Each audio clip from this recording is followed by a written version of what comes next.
ఆంధ్రప్రదేశ్ ఎన్నికల సమయంలో hot topic గా నిలిచిన వాలంటీర్లు గత 3 నెలలుగా విధులకు దూరంగా ఉంటున్నారు. ఎన్నికల సమయంలో వాలంటీర్ల వ్యవస్థను కొనసాగిస్తామని, వారి గౌరవ వేతనం 10,000 రూపాయలకు పెంచుతామని చంద్రబాబు నాయుడు హామీ ఇచ్చారు. అయితే ఇప్పటి వరకు ఆ విషయంలో ఎలాంటి ముందడుగు పడలేదు.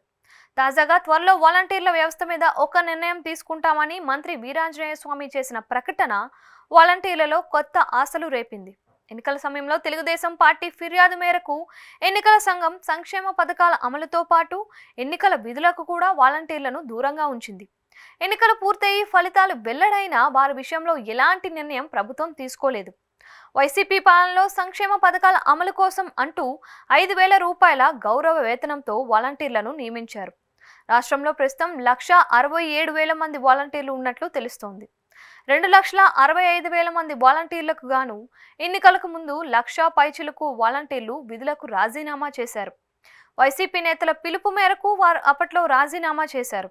రాజీనామా చేసిన వారికి తాము వేతనాలు ఇస్తామని కొందరు వైసీపీ నేతలు హామీ ఇచ్చారు. అయితే ప్రస్తుతం వాలంటీర్లు లేకుండానే ఒక్క రోజులో ప్రభుత్వం పింఛన్లను పంపిణీ చేసింది. మరి ఇప్పుడు ఈ వ్యవస్థ అవసరమా అన్న వాదన వినిపిస్తోంది. ఇక ఈ వ్యవస్థలో అందరూ వైసీపీకి చెందిన వారే ఉన్నారు. మరి ఇప్పుడు పాత వారిని కొనసాగించడమా, కొత్త వారిని నియమించడమా అన్న ప్రశ్నలు తలెత్తుతున్నాయి. ఎక్కువ మంది టీడీపీ ప్రజాప్రతినిధులు ఈ వ్యవస్థని కొనసాగిద్దామని అంటున్నట్లు తెలుస్తోంది. మరి ప్రభుత్వం కొత్త వారిని నియమిస్తుందా, పాత వారిని కొనసాగిస్తుందా, ఎలాంటి నిర్ణయం తీసుకుంటుంది అన్నది వేచి చూడాలి.